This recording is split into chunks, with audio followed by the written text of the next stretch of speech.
बांझ औरत की कहानी। आज रानी जल्दी उठ गई क्योंकि आज का दिन उसके लिए बहुत महत्वपूर्ण था। अकेलापन दूर करने के लिए अपने लिए जीने का एक कारण घर लेकर आ रही थी। देखा जाए तो बहुत खुश भी थी और थोड़ी सी नाराज़ भी थी क्योंकि पिछले 7 साल की यादें उसे रात भर सोने नहीं देती थी और अब स्वस्थ बैठने भी नहीं देती थी। चाय का कप लेकर वह गैलरी में आकर बैठी और गुजरा हुआ कल उसके आंखों के सामने आने लगा। बेटा, तुम्हें ऐसे नहीं जाना चाहिए था। शादी होने के बाद उसे अंत तक निभाना आना चाहिए।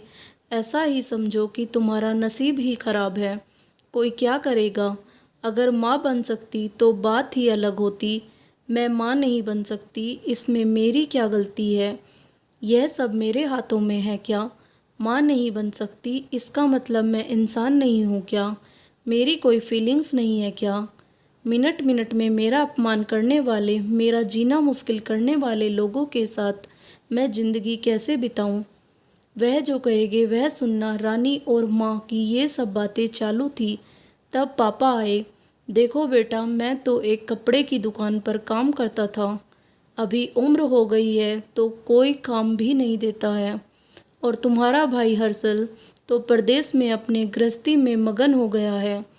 तुम कहती हो तो मैं तुम्हारे ससुराल वालों से बोलता हूँ, पर तुम अपने ससुराल वापस चली जाओ, ऐसा मुझे लगता है। नहीं पापा, कुछ भी हो जाए मैं उस घर में वापस नहीं जाऊंगी। वहाँ पर मुझे घुटन सी होती है।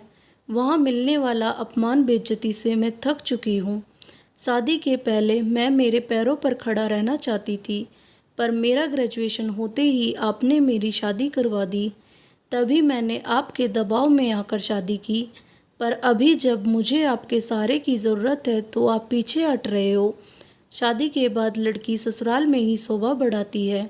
मायके में 4 दिन ही रहना अच्छा लगता है रानी। लोग क्या बोलेंगे। शादी मतलब कोई खेल नहीं है बेटा। पापा गुस्से में ही बोल रहे थे। उस घर वापस जाना अब मुमकिन नहीं है पापा। मैं आने के पहले से ही डिवोर्स पेपर पर सिग्नेचर करके आई थी क्योंकि उन लोगों को सिर्फ मुझसे बच्चा चाहिए था जो मैं उन्हें नहीं दे सकती। अरे, इतना बड़ा निर्णय लेने से पहले हमें एक बार पूछना तो चाहिए था ना। जन्मदाता है हम तुम्हारे।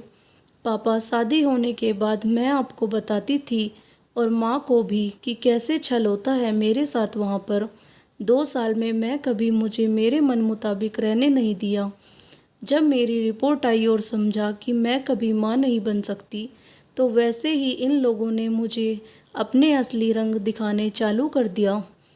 कैसे रहूँगी मैं ऐसे वातावरण में। और इस सब से भागकर अपनी ज़िंदगी ख़त्म करने वालों में से मैं नहीं थी। यह देखो बेटा, हर्षल के दिए हुए पैसों से ही मेरा और तुम्हारी माँ का जैसे तैसे खर्च चलता है। उसमें तुम्हारा खर्चा उठाना थोड़ा सा कठिन होगा। डिवोर्स पेपर पर साइन करने से पहले इन सब का विचार मैंने किया था। मेरे पास के सोने के गहने लेकर आई हूँ मैं, और एजुकेशन लोन निकालकर मैं 6 महीने का कोर्स करने वाली हूँ जिसकी आज मार्केट में बहुत ज़रूरत है। उसके बाद मुझे अच्छी कंपनी में नौकरी मिल सकती है। मैं आपके ऊपर आर्थिक बोझ नहीं डालूंगी पापा।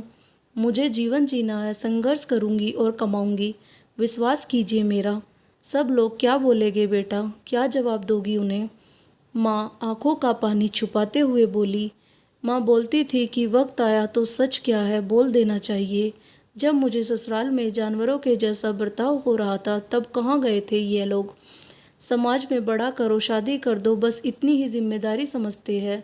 बेटियों को बड़ा करके योग्य पढ़ाई देकर खुद के पैरों पर खड़ा करना यह माता पिता की ही जिम्मेदारी होती है, ताकि आगे जाकर कभी खराब हालात हो तो उसे इस्तेमाल कर सके। तय किए मुताबिक रानी ने 6 महीने का कोर्स किया और तुरंत उसे एक अच्छी कंपनी में काम भी मिल गया। वो बहुत खुश हो गई थी, सब अच्छा चल रहा था। बीच में छुट्टी लेकर माता पिता को नज़दीक रहने वाले पर्यटन जगह पर घुमाने लेकर जाती थी। माता पिता बीच में ही दूसरी शादी की बात छेड़ देते थे। कई बार तो लड़कों को देखने के लिए भी बुलाया करते थे। एक लड़का तो डिवोर्स हुआ था तभी उसे स्वीकार करने के लिए तैयार था। पर पहली शादी ने ही इतने दुख दिए थे कि दूसरी शादी के लिए उसका मन तैयार नहीं था।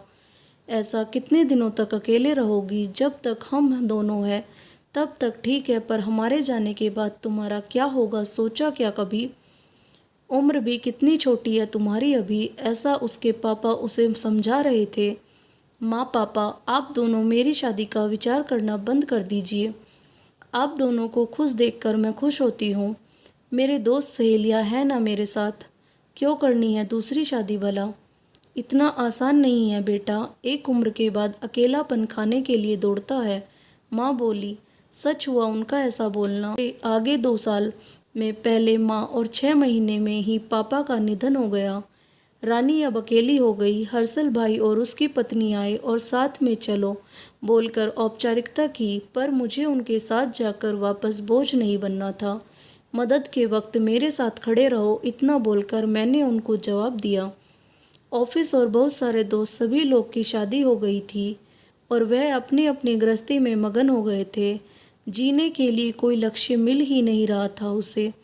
छुट्टी के दिन ऐसे ही एक मैगजीन पढ़ते समय उसे सिंगल मॉम पर एक बात पढ़ने के लिए मिली और उसे जीने का उद्देश्य मिला।